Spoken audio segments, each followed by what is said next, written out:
बिस्मिल्लाहिर्रहमानिर्रहीम, अस्सलाम वालेकुम। मैं हूं मखदूम शहाबुद्दीन। 13 दिसंबर 2025 हफ्ते का दिन। नाज़रीन इकराम, आलमी मंजरनामे से एक इंतहाई अहम और तशवीशनाक डेवलपमेंट सामने आई है। अमरीका ने चीनी हथियारों से भरा जहाज़ पकड़ लिया है। चीन अमरीका तसादुम बराह रास्त तसादुम में अब कन्वर्ट होता जा रहा है और इस सब के अंदर एक एंट्री होती है ईरान की। चीन का एक बहरी जहाज़ जो कि ईरान की तरफ जा रहा था, इस बहरी जहाज़ को अमरीका ने सीज़ किया और अब ये क्लेम किया जा रहा है कि इसमें भारी तादाद में गैर कानूनी अंदाज में असलहा जो है वो चीन ईरान की तरफ भेज रहा था। पिछले दिनों हमने देखा कि ईरान की तरफ से इराक के कुर्दिस्तान के इलाके के अंदर अमरीका की एक ऑयल रिफाइनरी जो है उसे निशाना बनाया गया, एक पावर प्लांट को निशाना बनाया गया। फिर उसके बाद ईरान की जो IRGC है उसकी नेवी ने यह अनाउंस किया कि हमने जो खलीज फ़ारिस है और गल्फ़ ऑफ ओमान है वहाँ तक जंगी मशक़ें की हैं। हमने टारगेट्स जो हैं उनके ऊपर मिसाइल्स और ड्रोन्स दागे हैं और हमने अपनी जंगी तैयारियों को अगले मरहले पर पहुँचाने का अज़्म कर लिया है। और अब इस डेवलपमेंट का सामने आना और इस सब के अंदर चाइना की बराह रास्त एंट्री हो जाना, this is something very big. अच्छा, ईरान जो है उसने भी एक वेसल पकड़ी है, ईरान जो है उसने भी एक जहाज़ पकड़ा है और यहाँ से तनाज़ा जो है वो ज़रा शदीद हो जाता है। मैं सारी डिटेल्स आपके सामने रखता हूँ, लेकिन अगर अभी तक आपने इस वीडियो को लाइक नहीं किया, लाइक ज़रूर कर दें, कमेंट सेक्शन में अपनी राय का इजहार भी करें और जिन लोगों ने चैनल को सब्सक्राइब नहीं किया उनसे मेरी ये दरखास्त होगी कि चैनल को भी लाजमी सब्सक्राइब कर लें। नाज़रीन इकराम, सबसे पहले अरब न्यूज़ इस वक्त क्या रिपोर्ट कर रहा है। US forces raid ship headed to Iran as Iran seizes oil tanker. जैसे ही ईरान ने एक ऑयल टैंकर को सीज किया, अमेरिका की फोर्सेज जो हैं उन्होंने एक ऐसी कश्ती, एक ऐसी शिप जो कि ईरान की तरफ जा रही थी, जो कि चीन से बरास्ता समुंदर ईरान की बंदरगाह की जानिब रवाना थी, और उस जो बहरी बेड़ा है उस पर अमेरिका की फोर्सेस ने रेड कर दी है। अब खबर क्या है नाज़रीन इकराम, एग्जैक्ट मैं आपके सामने डिटेल्स रख देता हूँ। A US special operations team in the Indian Ocean raided a ship headed to Iran from China and seized military related articles. और वॉल स्ट्रीट जर्नल जो है उसने अब ये रिपोर्ट किया है और उसने कहा है कि भाई हम US ऑफिशियल्स की जो मालूमात है जो हमें मिली है उसकी बुनियाद पर यह बात कर रहे हैं कि अमेरिका ने एक चीन की तरफ से रवाना होने वाली कश्ती को हमारी स्पेशल ऑपरेशंस टीम जो है उसने रेड किया। The cargo consisted of components potentially useful for Iran's conventional weapons, one official said, adding the shipment had been destroyed. अब ये कह रहे हैं कि भाई इस कार्गो के अंदर ये जो पैकेज जा रहा था ईरान की तरफ, इसमें ऐसे कंपोनेंट्स थे जो ईरान के कन्वेंशनल वेपन्स, यानी कि जो बराह रास्त ईरान दूसरे मुल्कों के खिलाफ वेपनरी इस्तेमाल करता है उसमें ये इस्तेमाल हो सकते थे। और उनकी जो डिप्लॉयमेंट है और उनकी जो ऑपरेशनल चीज़ें हैं उन हथियारों की, उनमें ये बड़ा एक अहम रोल प्ले करते थे। और इस शिपमेंट को अमेरिका की स्पेशल फोर्सेस जो हैं उन्होंने रेड किया क्योंकि ये इलीगली जा रहा था चाइना से, और फिर इस सारे के सारे शिपमेंट को, इस कार्गो को डिस्ट्रॉय कर दिया।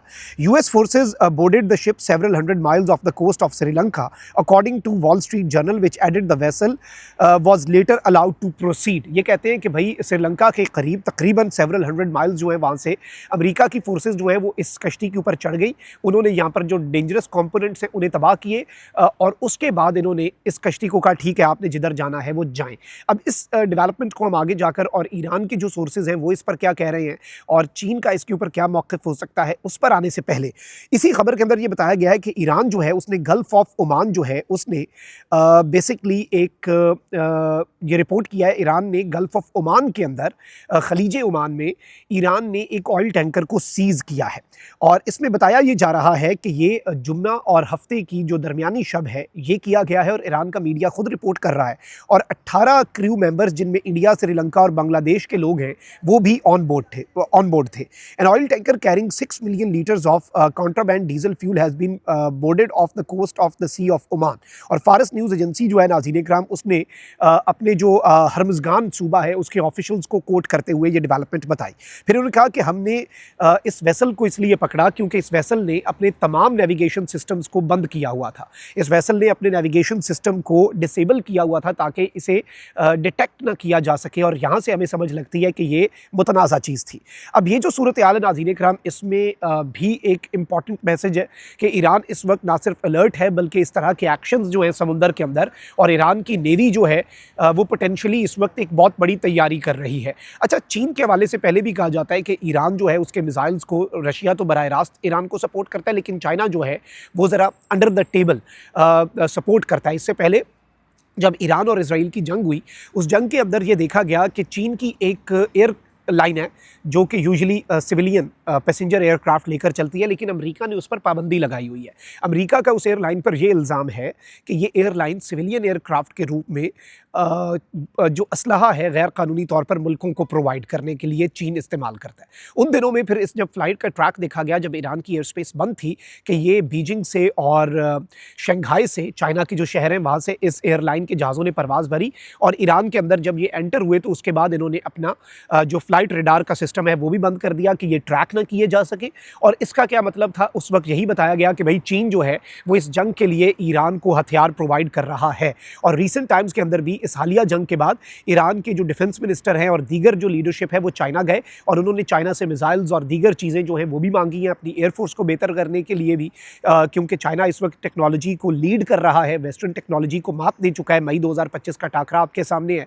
तो अब इस सब के अंदर ये एक जानिब तो ईरान के एंगल से ये खबर बहुत इंपॉर्टेंट है, but on the other hand अब वॉल स्ट्रीट जर्नल अगर ये बात कर रहा है कि भाई चीन के हथियार थे और चीन से आ रहे थे और अमेरिका ने चीन की तरफ से आने वाले हथियारों वाली कश्ती को रेड किया, चीन की तरफ से जो कार्गो था उसके कंपोनेंट्स जो उन्हें लगा कि ये खतरनाक है, उन कंपोनेंट्स को डिस्ट्रॉय किया, उन्हें तबाह किया और फिर इस कश्ती पर से उतरे, तो ये चीन के लिए एक बड़ी तशवीशनाक चीज़ है।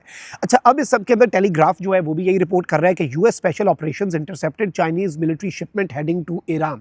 अब ये भी आज की खबर दे दी गई है जी, और इस वक्त पूरा का पूरा वेस्टर्न मीडिया ये रिपोर्ट कर रहा है। अलबत्ता ईरान ऑब्जर्वर जो है उसने कहा है कि this report appears to be a fake news. Iran का मीडिया ये कह रहा है कि ये खबर फेक न्यूज़ भी हो सकती है, क्योंकि इन्होंने ना तो इस कश्ती का नाम बताया है कि ये कौन सी वेसल थी और ना ही स्पेसिफिक कार्गो जो है उसे डिस्क्लोज किया गया है। और अगर इस तरह का ऑपरेशन जो है होता तो ये अंदाज़ा लगाया जा रहा है कि ट्रंप ने इस पर फिर बरमला बात भी करनी थी। डोनाल्ड ट्रंप से तो खामोश रहा ही नहीं जाता, उसके तो पेट में कोई बात नहीं रहती।